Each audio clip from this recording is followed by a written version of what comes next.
hinahamon ka namin, Pangulong Bongbong Marcos,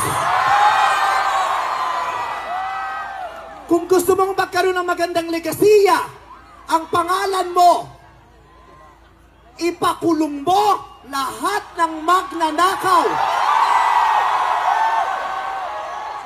Nakatingin kami sa iyo, Pangulong Bongbong Marcos, at inaasahan ka namin, hindi dahil sa idol ka namin, kundi dahil sinaswelduhan ka namin at inaasahan namin na tutuparin mo ang inuutos namin mga employer mo.